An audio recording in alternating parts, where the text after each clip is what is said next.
Today's daf is daf kuf yud, and we're on the top of the Amud lo yaseh tzrochav trey. As we said, you don't do things in the numbers two. In this case, he's having intimacy, and his intention is to have it twice. The Gemara asks Amai, why is this a case of zugos?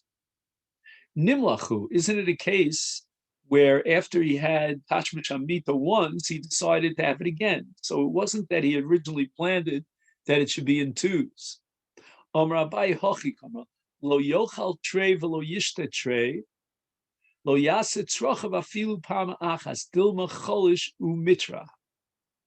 And the statement here in this brisa is that if he eats two of, let's say, a fruit, two fruits, or two loaves of bread, whatever it might be, or he drinks 2 cups of wine, so he's already in the situation of zugos, and therefore he is in a certain danger. Is therefore he shouldn't have intimacy immediately after he drank these two, because Tashmish Amita could weaken him, and he would have Roa Mazolo. And now we're up to Tana Rabbanan. So let's just make sure we all have the place. We're on the top of Daf Kuf Yud, and we're counting down 5 lines from the top of the Amud. Shose Kiflaim, Domo Barosho. If he drinks in pairs, which is called zugos, then he has death, so to speak, as an albatross around his head. He's causing death to himself. That's how severe zugos is. Amar Rabbi Yehuda Emasai, but when do we apply this principle that he shouldn't drink in pairs? That's Bizman Shelo Ra Pnei Ashuk. He didn't take a break in between one cup and another cup. If he went out into the market after he drank 1 cup and came back and drank a 2nd cup, that's not zugos, because then the 2 kosos, the 2 cups that he drank, are not mitztarfin. They don't link together to form the number 2. Alvaros pnei ashuk or shus biyado. If after he drank 1 cup, he went out to the marketplace, he comes back and he wants to drink a 2nd cup, that's fine. Omer Rav Ashi Chazina Leilu Rav Chananya Bar Beve. What I saw of Rav Chananya is the ochal kasa, on each cup of wine or whatever he was drinking, having nafik, he would go out, v'chazi api shuka, and he would take a look at the marketplace. V'lo amranon, and when do we say that zugos, doing things in pairs, could be dangerous? Ella lotes laderech, if after his eating or after he's drinking, his plan is to go out on the road and travel. Aval bebeso, if he plans to remain home, he doesn't have to worry about the power of the mazikin that would be generated by zugos. On Rabbi Zera, v'im lishon, however, if after he drinks or he eats, he's going to sleep, then the sleep itself is a little bit dangerous. And therefore, it's as if he drank zugos in order to go on the road. And just like going on the road after drinking zugos or eating zugos is dangerous, so too going to sleep after eating or drinking zugos is dangerous.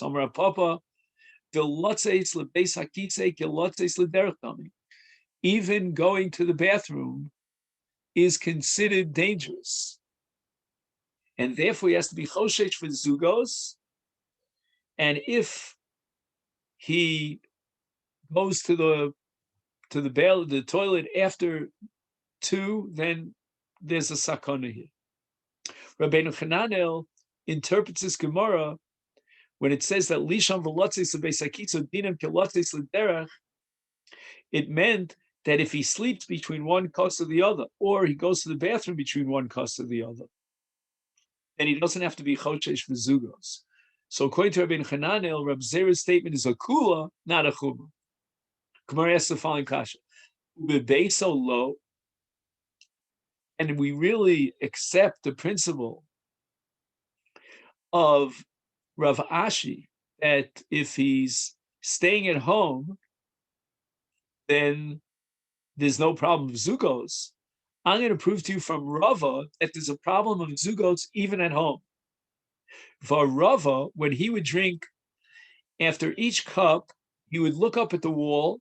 Money means moneh, he would count.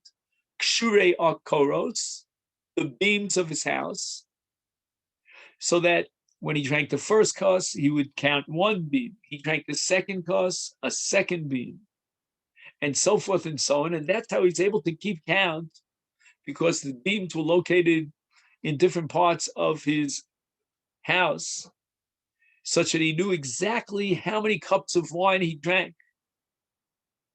And he did this in order to avoid zugos, even though he had no intention of going out on the road.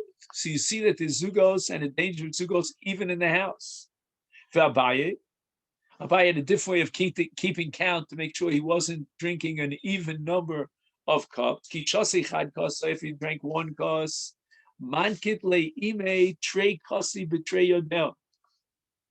His mother, actually Abaye was born without a mother, but the woman who raised him, that he called his mother, would hold on to two other kosos to indicate that next stage he's got to drink another two kosos, so they'll get to the number three and not zugos and not an even number. And so too, the Rav Nachman bar Yitzchak Yavishasi trei kosi, if he would drink two cups, then mankit le shmai is his shamish, would hold on to chad kos, a third kos, so that now he knew he had to drink that third kos to get an odd number instead of an even number. Chad kos, if he drank one cup, mankit le, his shamish would hold on trei kosi b'trei yodi, to two kosos, each one in a different hand. So we see clearly that even though you're not planning to go out to the road, nevertheless there's a chash of the danger of zugos. And the Gemara answers, there's no chash when he's home. These Amoraim were afraid because Adam Chashuv Shiny, these Mazikim, have a special tendency and a special, that they're willing to put their lives on the line in order to attack those Anashim Chashuvim, even when they're in their body. So for the general populace, no chash of zugos in the house, only when you go out to the road. But if you're an Adam Chashuv, then you have to worry about zugos even if you remain at home. Omar Ula, Asara kosos ein bohem mishum zugos. Even though the number 10 is even, so you have 5 pairs of twos, and now you end up at the number 10, that should be a problem. Zugos, no. That's not zugos, because the number 10 already starts a whole new counting. And it's considered like the number 1. Right? You have a 1 and a 0 is 10. We consider it not as 2, 2, 2, 2, 5 twos, and therefore it's an even number of pairs, but rather we can see a new counting of number 1. Ula, this statement of Ula, the Gemara clarifies, is l'tameh. It's a reflection of the consistent Ula, the Amar Ula, the Amrile Masnisan Tana. Others claim that a Brisa has it, Asara Kosos, Tiknu Chachamim, le'avel, bebeis avel. This is a custom which to this day is actually observed by Yemenite Jews. And there's a certain seder, a certain number of kosos that they let, that as the days of Avel continue, they give these kosos of yayin, the wine, drink some wine, because again, an onen is not allowed to drink wine. But after Kvura, when you're an Avel, you drink wine. And they would present 10 kosos of wine, and that's how the Rabbanan established it, in a base Avel. And the Brisa will explain elsewhere that the first 3 cups of wine were before they ate the meal, and that would open up their stomach for more food. Then during the meal itself, another 3 cups of wine, which would help the food go down and digest. And then after the meal was over, another 4 cups of wine, corresponding to the 4 brachas of Birkas HaMazon, that's Hazon, Birkas HaOretz, Bor Yerushalayim, HaTov HaMeit. All this is clarified in another brisa, which is quoted in the Gemara Ksubis. Now, how is it possible that the Rabbanu would make a takana lechatchila to drink zugos? Because 10 is an even number, 2, 2, 2, etc. Isal kedai, if you're going to tell me, asora kosas yesh ben mishum zugos, even though I got to number 10, it still is a problem of an even number. And zugos, hechi kaimi rabbanim v'tiknu milsa diose lidei sakana. How can the rabbanim stand up and make an enactment that puts a person into danger by drinking zugos? And therefore, we must conclude that 10 is not a chash of zugos, as we explained. Ula is very consistent. Now, notice the Gemara puts all the emphasis on the Chachamim making such a takana. And the Mefarshim explain that the only problem here with zugos would be if the Rabbanim made a takana l'chatchila, that's a matter of zugos. But once the Rabbanim made that takana, then we apply the principle of shomer mitzvah lo yeda davar ra. Now he's fulfilling the mitzvah that the Chachamim established, and he says Koheles will know no evil because he's doing it l'shem mitzvah. Anything that's a mitzvah is not zugos. For example, we have two pairs of tefillin. No one's going to call, or you have 4 tzitzios on the 4 corners, 2 and 2, right? That no one's going to call that zugos. Two neiros for Shabbos, etc., etc. Even the luchos habris were shtakim. So that's a chefetz shel mitzvah. That's not zugos. So that once the chachamim's takana would go into effect, now for me personally, or you, every individual, to fulfill the enactment of the chachamim, that would not be a problem of zugos. But how could the chachamim establish 10 cups of wine for a base avel when that would involve zugos? The answer is there's no zugos once you hit the number 10. It starts, as we said before, from the number 1 again. Rav Chizda, the Rabba Bar Rav Huna Diamri Chavayu, they all agree to the word shalom. Now, here we take a Parshas Nasa, which is called Birchas Kohanim, and we count the words in the pasuk. It says, Yisa Hashem Panov Elechem V'Yasem L'cha Shalom. The 7th word in this pasuk is shalom, and that gives the number 7 a special significance. Imagine, we're counting words in the sequence of a pasuk, and that gives the number a significance, so that now a person can drink 7 cups of wine and have no worries whatsoever. Even though, if he drinks the 8th cup, or let me talk about the 6th cup, right? He had 6, and the chorah, he's already exposed himself to danger at that moment of zugos. But the answer is the shalom that's inherent in the 7th cup is going to protect him. It's going to be mitzaref l'tova to the 6th cup, making it into an odd number. And not only that, when he drinks the 8th cup, that's not going to be zugos, because we take the 7th cup out of the equation, because the 7th cup is a cup shel bracha. It's a koshel bracha of shalom. That's the greatest bracha that God bestows upon man, is peace. And therefore, it cannot be possible that we're going to integrate the bracha into a klala.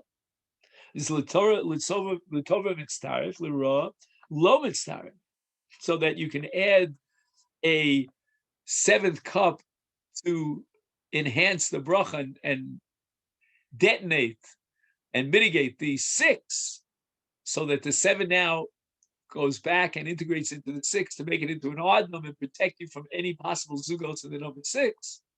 But on the other hand, it cannot be mitztaref l'ra. You cannot set up 7 and then 8 so that the 8th cup is now zugos, because avol shisa yesh b'hem mishum zugos. But if, on the other hand, he drinks 6 cups of wine and he never drank the 7th, so he doesn't have the protection of shalom, then according to Rav Chizda and Rabbah, he's got a problem. He's exposing himself. He's vulnerable to the mazikin by virtue of zugos. However, and here I'm going by, according to the Marsha and other Mefarshim, as the generations move forward, and now we're up to the generation of Rabbah and Rav Yosef, then the power of the mazikin gets weaker and weaker with the passage of time. Probably because, as we said before, the mazikin have a special love, to attack the anoshim chashuvim but now you read us Hadoros, we're getting to another generation. So Rav Yosef Domer Travayu Vichuneka. If you're counting from the pasuk Yo'er Hashem Panav Elecha, you'll get to number 5, Vichuneka. Vichuneka means God has a certain chen. You find grace in the eyes of God. So that number 5 now takes on a status of a bracha and not a klal, l'tova v'lo l'ra. And what that means is that according to Rabbah and Rav Yosef,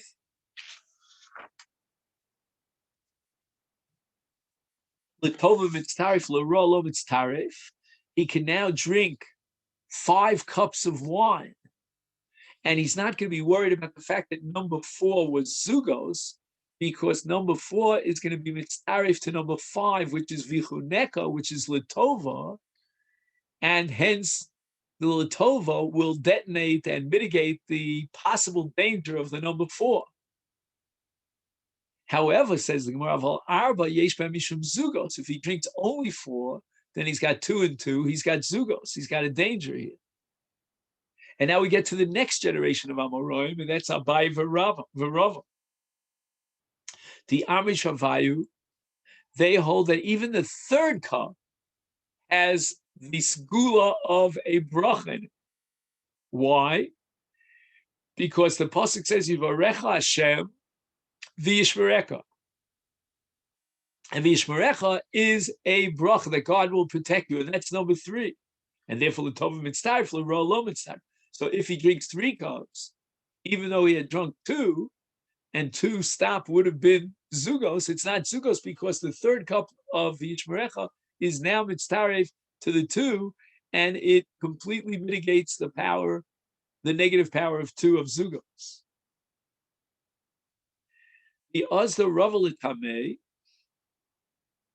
Again, it comes out now that the only chashash of zugos in the period of history post Abai v'Rava is going to be if he drinks 2 cups. The Rava, afkinu l'Rabbanan bi'arba kosos. When the rabbis came to visit Rava, he brought out 4 cups of wine. And he wasn't choshesh, he wasn't afraid that the number 4 is an even number, 2 sets of 2, and therefore there's a problem of zugos. The afal gav de itza. Oh, okay, that's a different story. So what happened here? He initially put out 4 cups of wine for his guests, and then he would add another cup. In other words, he wasn't worried about 4 cups. And the reason he wasn't worried about the 4 cups, apparently, is that when he got to the 3rd cup, the 3rd cup is a koshel bracha. It can only be mitztaref liel, back to the 2 kosos to, detonate their power of mazikin. And it's not mitztaref to kos number 4 to set up a zugos lira.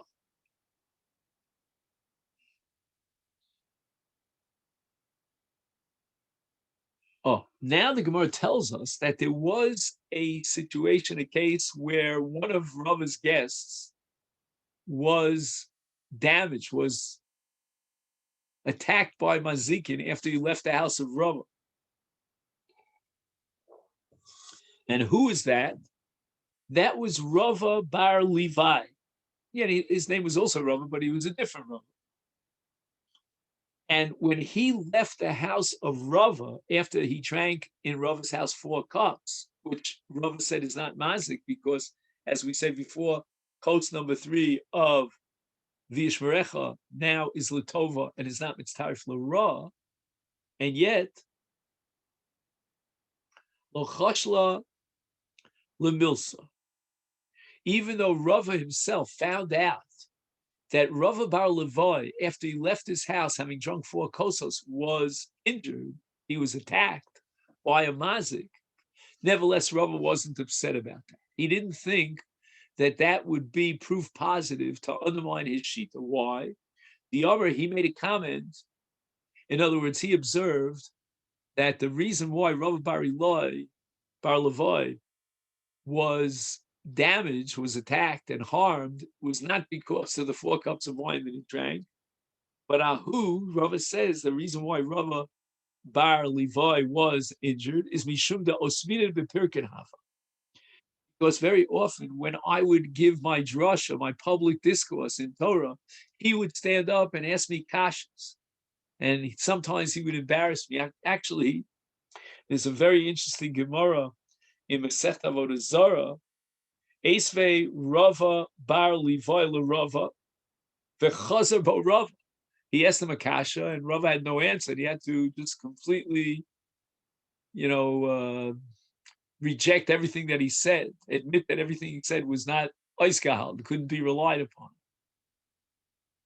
That's my father, Zichron Rav, who told me that he was 5 years in the shir of Moshe Soloveitchik, and he could remember at least on 2 occasions, Rav Moshe came in to give the shir. He used to give a short shir of 40 minutes max. And Chaim Zimmerman got up and asked him a kash on 2 occasions during this period of time that my father was there, 5 years. And Rav Moshe says, gerecht, he's right, and he just stood up and left the shir. He had nothing to say anymore. Notice he couldn't continue with the shir because Chaim had completely undermined his thesis. In any event, but that's a way that a Talmud sometimes could embarrass a Rebbe. In Lita, this was not an issue. There was Milchamta Shel Torah, and the Talmud would get up and fire a question at the Rebbe, even in the middle of a shir. The Rebbe would often put him in his place. I mean, it was something that's so foreign to us, where they were, we would call it today abuse, but that was Milchamta Shel Torah. Rav Yosef Amali Yosef Shida. Interesting. The name of the top banana amongst the Shadim, the worst shade, the king of Shadim, his name was Yosef Sheda. Sheda or Shida means he was a shade, and his name was Yosef. And I have a suspicion that our Rav Yosef had a special connection with him, and he would converse with him. And Yosef Shida revealed to Rav Yosef that Ashmedai, there's someone who's even higher than him on the scale of Mazikin. His name is Ashmedai. He's Malka the Shida. He's the king of all the Shadim. Memuna hu akule zuge.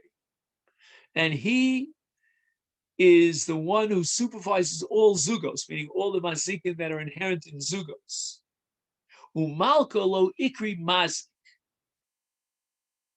But he himself, as a melech, this Mr. Ashmedai, was not used to being mazik, because for a king to go out and do this kind of thing, it's like p'chisas hakovod, it's gnayulo. So there are cases where people apparently got injured as a result of Malka Shida, of Ashmedai, but those were rare cases. Ika di Amri, others have a tradition that Rav Yosef told it a different way. Lahai Gisa, Adarabba, Malka, a king, Raschana, who gets very angry. A king is very passionate and very emotional, gets angry. And Mandabai Ovid, and whatever he wants to do, he does. No one could control his anger. And this is reflected in a halachic principle called Melech Horetz Gadir Lasos Lo Derech. That the king has rights to plow highways through buildings.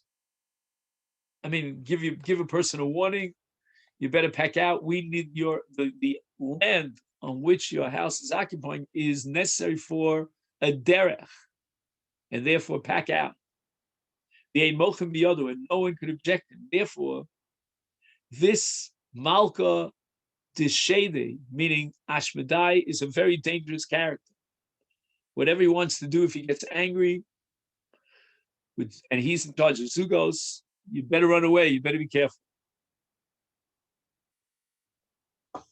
Amar Rav Papa Amali Yosef Shida.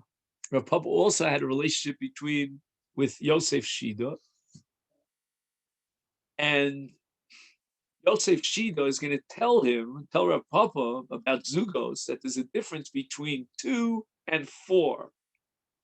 To betray Katlinon, if somebody drinks 2 cups of a drink, of a beverage, we have the power to kill him. But bi'arba lo Katlinon, but bi'arba maskinon. We will not kill a person if he drank 4 cups, but we will harm him. Apparently 2 is a lot more severe than 4. Betray, I'll show you how severe 2 cups is. Bain b'shogeg, bain b'mezid. Whether he happened to inadvertently drink 2 cups or he did it deliberately, it makes no difference. He's on the firing line. But be'arba, only b'mezid in b'shogeg lo. If he had planned to drink 4 cups, then he's in danger of being harmed. But if he happened to drink 1 cup after the other, not making a cheshbon, he didn't realize he drank 4, then we can't harm him. Shadim can't get to it. The Gemara clarifies, what happens to a person who didn't realize that he drank Zugos, he forgot, and he went out on the road, now he's in danger, because he reminds himself, oh no, wait a minute, I drank 4 cups, I drank 2 cups, I'm in danger. My takan. What can he do to protect himself? Linkod zikva di day diamine, be under the smola, vizikva the smola, be under the mine. He should take his right thumb and grab it with his left hand, and his left thumb he should grab with his right hand. So now he's grabbing both thumbs. The nema hachi, and he should make the following declaration: Atun va'ana hatlosa. You and I are now 3, meaning I and my 2 thumbs calculate at 3. So now I'm in a state of protection from Zugos, but he's not totally protected. Why? Because Ishmael di Omer, if he hears a voice, even a human voice, Atun v'ana ha'arba, you together with me are 4. So that's a sign to him that you're in a situation of Zugos. You have not protected yourself. Name a lay, he should respond, Atun v'ana ha'chamisha. You and me are 5. Again, he doesn't have any clear-cut proof to that effect, but by calling out the number 5, that protects him from Zugos. However, Ishmael di Omer, he hears a voice that says, Atun v'ana shisa. Well, if you're 5, together with me, you're 6, and you're Zugos, name you should say, Atun v'ana shiva. You and I are 7. You got to react really quickly to get that odd number out. But Havi Uvda, there was a story of a person who went out to the road after Zugos, and he did this whole skula, and the shade kept jacking up the number to an even number. Ad l'mea v'chad, until the shade said to him 100, and he immediately said 101, upaka shida. And at that point, the shade gave up. He folded, he withered away, and died.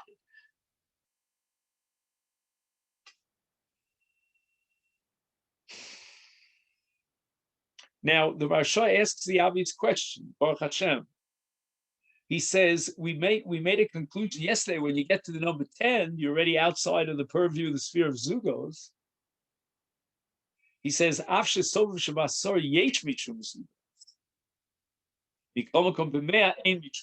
apparently, this Gemara reflects a different opinion, that the number 10 is still subject to Zugos, it's an even number. Only when you get past the number 100, then there's no longer Zugos. Omar Meimar, Omar Li Reshtinoi Dinoshim Kashfanios. Reshtinu is an Aramaic word. In Hebrew, it's manhigosam. In other words, in the community of sorcerers, of female sorceresses, there's a manhig. There's one sorcerer that she teaches all the other sorcerers.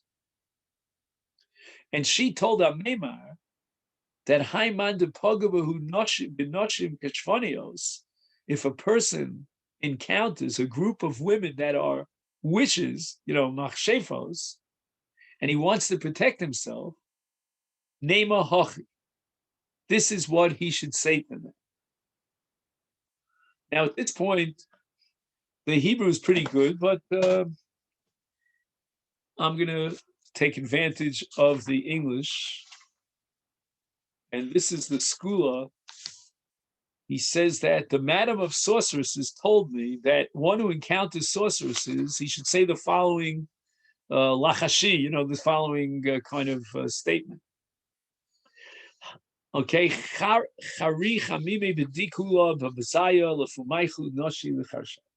hot excrement in torn baskets into your mouths, O women of sorcery. And korach karchaichi, may your hair be ripped out to expose your baldness. Porach parchaivi, and may your breadcrumbs fly away. The breadcrumbs that you use to perform sorcery, that's the Gemara in Eruvin that we once learned, that they attack the breadcrumbs. And now we're on Daf Kuf Yud Amid Beis. Ibadur Tavlunaichi, may your spices be scattered. Archa, Zikal, and Mirko, etc. May the wind blow the fresh saffron that you are holding in your hands, O sorceresses.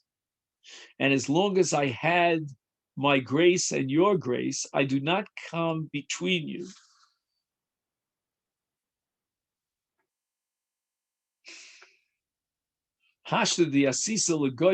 Now that I've come between you, it is evident that my grace and your grace towards me have cooled. So safflower, fake saffron, and the hair, breadcrumbs, spices, and saffron are not endowed with any sorcery-producing powers. Inherently, the sorceresses would have them as a sort of offering while they recited adjurations and incantations. Destructive angels would then go forth and accomplish the desired effects.